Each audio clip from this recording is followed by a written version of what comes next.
That's about how I feel. During Elvis Presley's final tour, one doctor traveled closely with him and witnessed moments few people ever knew about. Today, that same doctor has released notes he was instructed to destroy forever. These papers change how we see Elvis's last performances and private struggles. What secrets were buried for years? Why are they coming out now? Join us as we explore the details. The tour that felt like a goodbye. Elvis Presley was never meant to be ordinary. From the moment he first stepped onto a stage, something magnetic pulled people toward him. A blend of Southern charm, quiet humility, and a voice that seemed to carry every emotion the human heart could hold. He smiled easily, spoke softly to strangers, and treated everyone from stagehands to presidents with the same gentle respect. There was sweetness in him that fame never quite erased, a kindness that lingered in his eyes even when exhaustion dulled their famous sparkle. He remembered names, asked about families, and genuinely cared when people answered. This wasn't an act or carefully crafted image. This was simply Elvis, a man who carried his mama's gentle spirit and his daddy's working-class gratitude everywhere he went. But by the summer of his final tour, that sweetness had become tinged with something else. A weariness that ran deeper than tired bones, a fragility that no amount of stage lights could hide. The announcement came with fanfare that seemed to shake the very foundations of the music industry. Elvis Presley would return to the road for what promoters called his greatest tour yet. Newspapers blazed with headlines celebrating the King's triumphant comeback. Radio stations played his hits around the clock.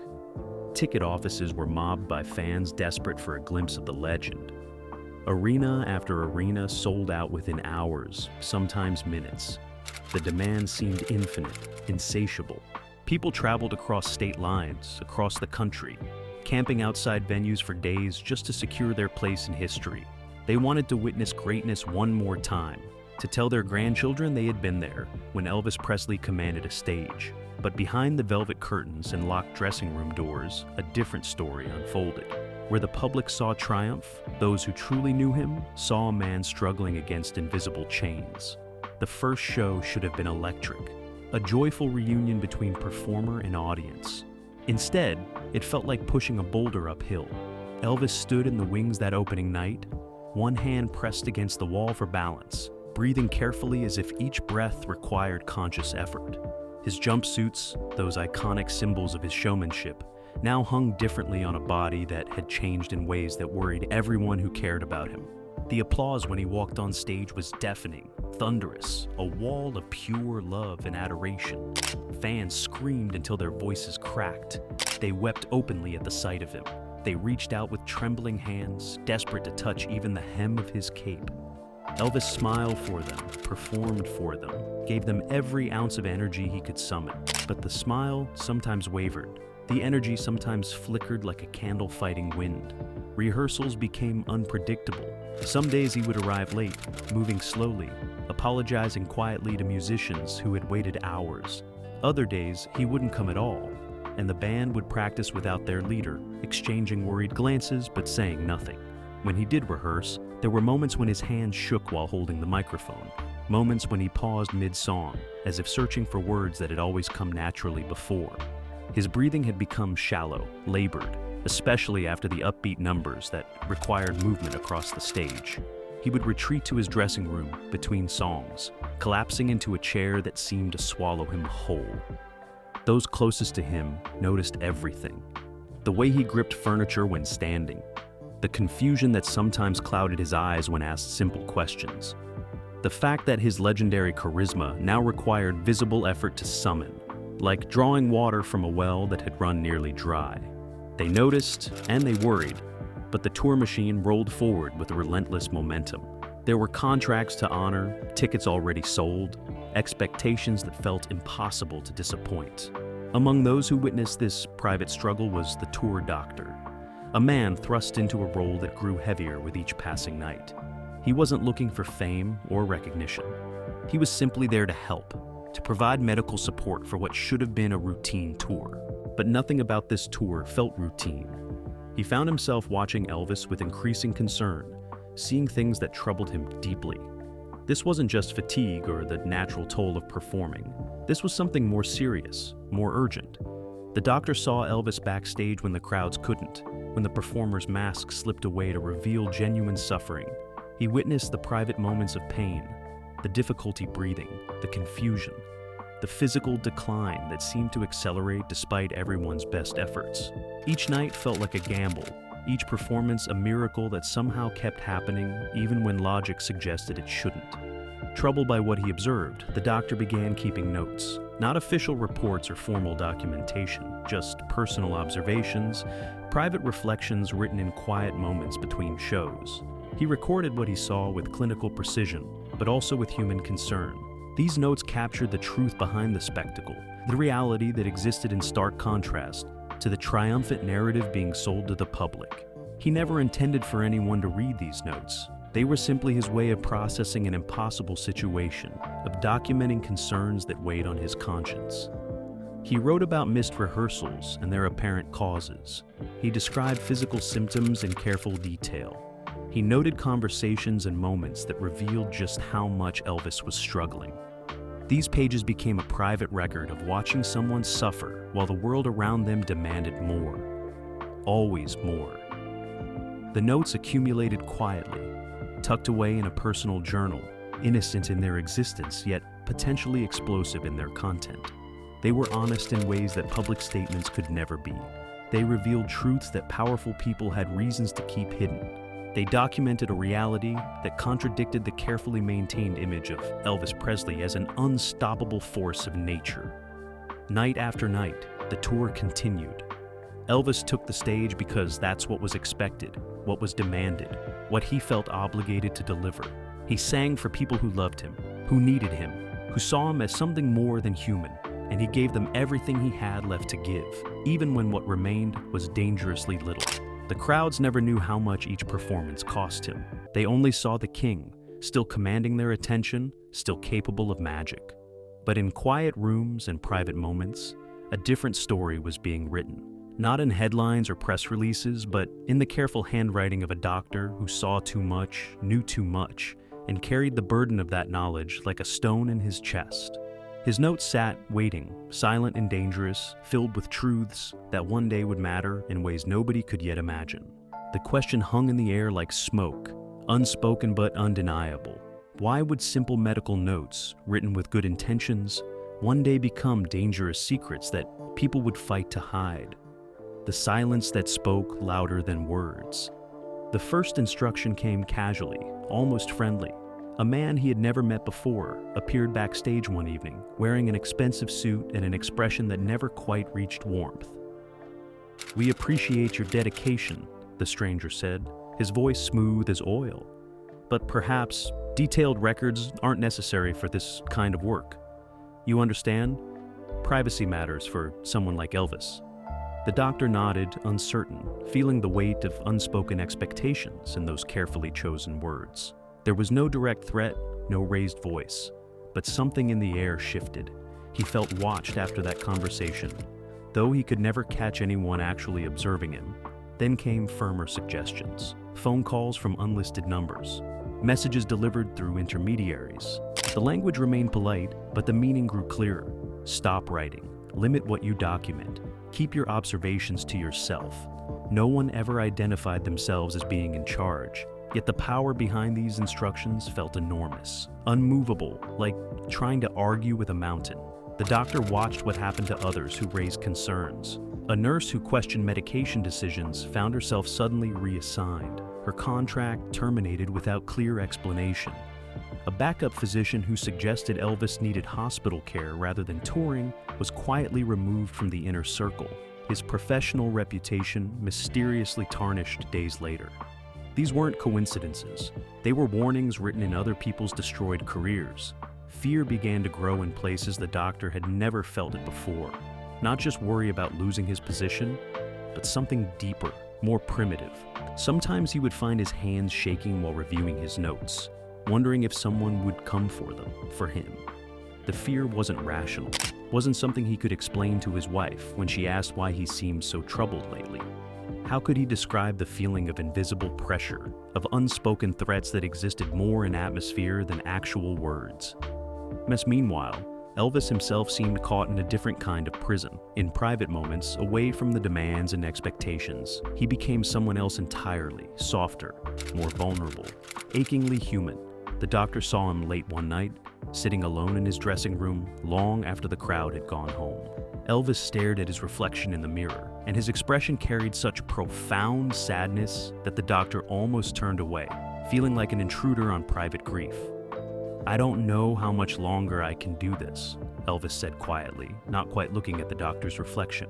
His voice carried that same gentleness that had always defined him, but now it trembled slightly. "My body's telling me to stop, but everything else just keeps pushing forward." The doctor wanted to tell him to cancel the tour, to prioritize health over contracts and obligations. But he had learned by then that such advice went nowhere. Too many people depended on Elvis continuing, financially, professionally, emotionally. The machine surrounding him was too big to stop, fed by too many interests that had nothing to do with his well-being. The night everything nearly ended came without warning. The doctor returned to his hotel room to find it had been searched. Nothing obvious was missing, but things sat slightly wrong. Drawers not quite closed, papers reorganized in ways he hadn't left them. His journal of notes lay on the desk, exactly where he had left it. Yet somehow it felt exposed, violated. The phone rang an hour later. The voice on the other end was unfamiliar, professionally neutral. "We need those notes, doctor, all of them. For legal protection, you understand? Mr. Presley's privacy must be protected." The doctor's heart hammered against his ribs. He looked at the journal, at months of careful observations that documented a truth the world wasn't being told. His hand reached for it, then stopped. Something inside him refused to move further. "I'll need time to organize everything properly," he heard himself say, surprised by the steadiness in his voice. The line went silent for a long moment. "Don't take too long." That night, the doctor sat with his journal open, a trash can beside him, matches in his hand. He read through his entries, the observations, the concerns, the moments of fear and frustration. Several times his hand moved toward the first page, ready to tear, to burn, to erase. But each time, something stopped him. Maybe it was integrity. Maybe it was the memory of Elvis's sad eyes in that mirror. Maybe it was simply the knowledge that truth mattered, even when telling it felt impossible. He compromised in the end, tearing out some pages, hiding others in places he prayed no one would think to search. The journal remained, diminished but not destroyed, a partial truth better than complete erasure. Why couldn't he bring himself to erase the truth completely? Because some part of him understood that these notes might be the only honest record that would survive.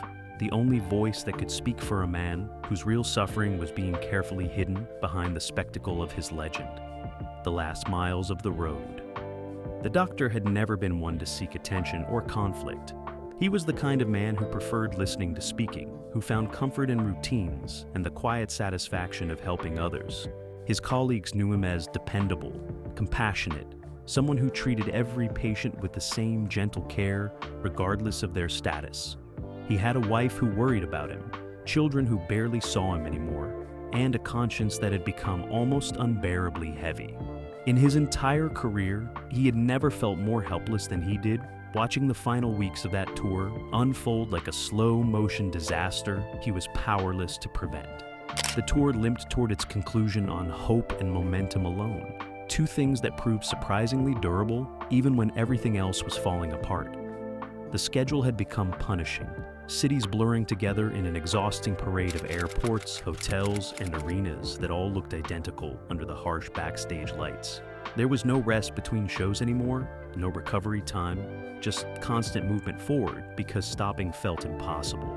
Elvis moved through it all like a man underwater, going through motions that had once brought him joy, but now only brought exhaustion. Each performance felt heavier than the one before. The doctor would watch from the wings as Elvis gathered himself before walking on stage, a ritual that now required visible effort.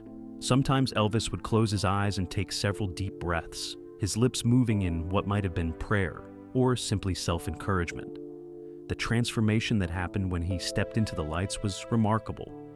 He still became Elvis Presley, still summoned that legendary presence, But the cost of that transformation showed in his trembling hands and the way he leaned against the microphone stand between songs.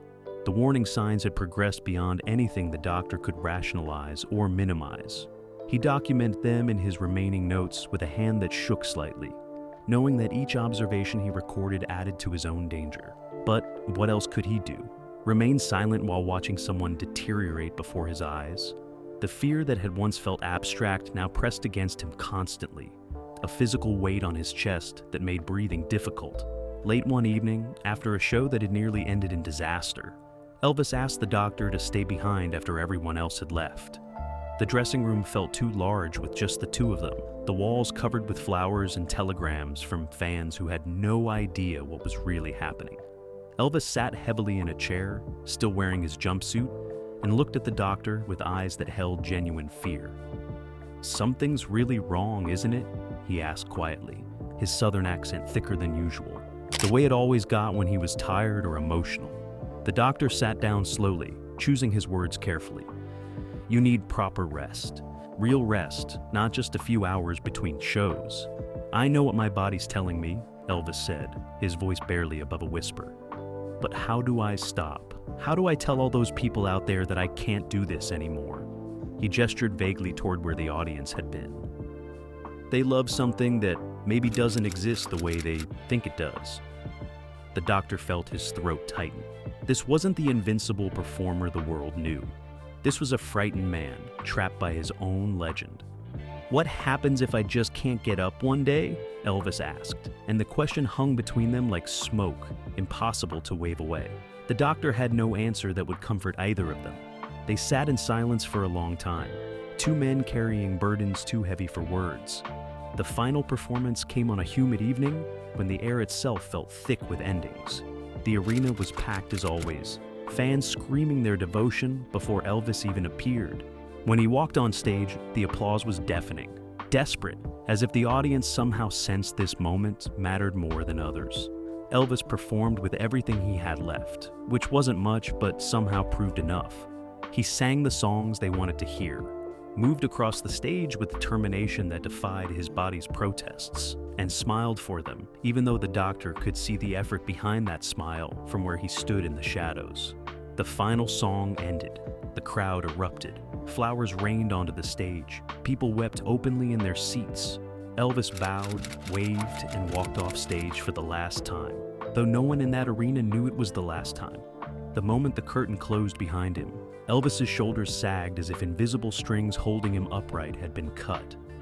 Backstage felt hollow, despite being crowded with people congratulating themselves on a successful tour. The doctor watched Elvis being helped to his dressing room, moving slowly, looking smaller somehow than he had just moments before under the lights. The tour was over. Something else was over too, though the doctor couldn't quite name what had been lost. The question would haunt him for years. When the curtain fell that final time, did anyone truly understand what had been lost? Not just a tour ending, but something more essential, more human. The last reserves of strength in a man who had given everything until there was nothing left to give. The notes that refused to stay buried. The doctor had always been a man of quiet conviction, the sort of person who believed that integrity wasn't something you displayed, but something you lived when no one was watching. His patients loved him for his patience, the way he never rushed through appointments, how he remembered small details about their lives and asked about them during follow-up visits. He had soft eyes that communicated empathy before he ever spoke a word, and a gentle manner that put even the most anxious people at ease.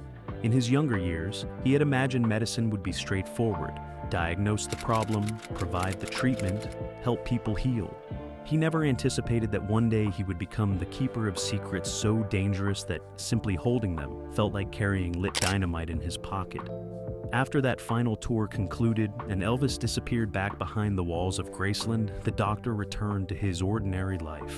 He saw patients in his small practice, went home to dinner with his family, mowed his lawn on Saturday mornings just like his neighbors. On the surface, everything appeared perfectly normal, but beneath that carefully maintained exterior, something had fundamentally changed. The memories of those final weeks on tour played in his mind like a film he couldn't stop watching, appearing at unexpected moments. While he was examining a patient's throat, while he was reading the newspaper at breakfast, while he was trying to fall asleep at night. The surviving notes remained hidden in a safe deposit box at a bank across town, a deliberate choice to keep them separate from his home and office. He told himself this was for safety, though he was never quite certain whose safety he was protecting. Every few months, he would visit that bank, sign in with hands that trembled slightly, and sit alone in the small private room they provided. He would open the weathered folder and read through the pages, his own handwriting now feeling like messages from a different person, a different lifetime. Time moved forward with its characteristic indifference to human drama. Seasons changed, years accumulated, and the world beyond the doctor's quiet life underwent remarkable transformations. Elvis Presley became history, his story retold and reshaped by people who had never known him, never seen him struggle, never witnessed the private moments of fear and exhaustion that the doctor could never forget. Biographies appeared claiming definitive knowledge. Television specials presented polished narratives. Fans created shrines and kept the legend alive in ways both touching and occasionally unsettling. But the doctor noticed how these accounts always seemed incomplete, like paintings missing their shadows. They showed Elvis as larger than life, invincible, self-destructive, mythical, everything except what he actually was, which was human. The doctor would read these interpretations and feel a peculiar loneliness, knowing he possessed pieces of truth that contradicted the accepted narrative, but having no safe way to share them. Why did those notes survive when every logical impulse should have led to their destruction? The doctor examined this question from every angle over the passing years. Fear had certainly played a role initially. In those early days after the tour, the pressure to destroy all evidence had been intense, and the implied threats real enough to make him check over his shoulder when walking to his car. He understood, perhaps better than most people ever would, that powerful interests had invested heavily in maintaining certain stories while suppressing others. But fear alone didn't explain why the notes remained intact decades later, long after the immediate danger had faded. Guilt contributed significantly. The crushing awareness that he had witnessed suffering and felt powerless to stop it, that he had been part of a system that prioritized spectacle over well-being. Those notes represented his attempt to document what he couldn't prevent, a way of saying, "I saw this. It happened. Someone should know." Yet even guilt didn't capture the full truth. At the deepest level, the notes survived because of something the doctor's father had taught him as a child. That truth matters, even when it's inconvenient, even when it costs you something, even when no one wants to hear it. His father had been a simple man, a farmer who never finished high school, but he possessed a moral clarity that the doctor tried to carry forward into his own life. "The truth don't change based on who's listening," his father used to say, and those words echoed through the doctor's mind whenever he considered destroying the evidence he had carefully preserved. The decision to finally speak came gradually, not as a single dramatic moment, but as a slow recognition that his remaining time was limited, and the weight of silence had become unbearable. The doctor was in his 70s now, his hair completely white, his hands marked with age spots that reminded him daily of mortality's approach. His wife had passed away 3 years earlier, taking with her the only person who truly understood why he sometimes grew quiet and distant, lost in memories he couldn't share. He was sitting in his study one autumn evening when he saw yet another documentary about Elvis on television. This one portrayed him as carelessly reckless, a man who thoughtlessly destroyed himself through excess and poor choices. The doctor felt something break inside his chest as he watched, a dam finally giving way after holding back decades of pressure. "That's not what happened," he said aloud to his empty house, his voice hoarse with emotion. "That's not who he was." The room offered no response except the ticking of the clock on the mantel, each tick marking another second of silence, another moment when the truth remained hidden. The doctor stood slowly, his joints protesting, and walked to the desk where he kept his writing materials. He pulled out fresh paper and began to write, his hand shaking but his purpose finally clear. He worked for weeks, crafting his statement with the same care he had once brought to difficult diagnoses. He retrieved the notes from the bank and spread them across his dining room table, reading through each page, remembering the context behind every observation. The notes themselves were clinical, factual, but he needed to provide the human framework that would help people understand what they were reading. His account explained the pressure, the fear, the impossible position Elvis had occupied. He wrote about watching a genuinely kind man being ground down by expectations that no human could sustain. He described the gentle way Elvis treated everyone around him, even when he could barely stand from exhaustion. He documented the warning signs that were ignored, the concerns that were dismissed, the system that valued continuation over health. "I am releasing these notes," he wrote in his introduction, "not to damage Elvis Presley's reputation, but to finally honor the full truth of who he was." The world has remembered him as a king, as a legend, as a symbol. But he was also a man. A remarkably gentle, decent man, placed under unbearable pressure and asked to give more than any human could sustain. That story deserves to be told, not to diminish him, but to finally see him clearly. When the doctor finally made his notes and statement public, the response was immediate and overwhelming. His phone rang constantly with requests for interviews. News organizations wanted exclusive rights to his story. Some people accused him of betrayal, of profiting from tragedy, of violating the trust that had been placed in him. Others thanked him through tears, saying his account finally explained things that had troubled him for decades. The doctor gave careful interviews to journalists he trusted, speaking quietly but firmly about what he had witnessed. He accepted no payment for his story, donating any proceeds to programs supporting performers' health and well-being. He wasn't seeking redemption or absolution. He was simply finally laying down a burden he had carried alone for far too long. What emerged from the doctor's revelations wasn't a tarnished legend, but a more complete, more human understanding of Elvis Presley. The notes revealed a man of extraordinary gentleness and strength, who had given everything to his art and his fans until there was literally nothing left to give. They showed someone trapped by his own success, unable to stop the machine that depended on his continued performance even as it destroyed him. The doctor's statement reframed Elvis's final years, not as self-destruction, but as the inevitable collapse of a human being under inhuman pressure. It revealed the people who had failed him, the system that had exploited him, and the impossible choices he had faced. Far from diminishing Elvis's legacy, this truth added profound dimension to it, transforming him from a cautionary tale about excess into a tragedy about what happens when we ask too much of those we love.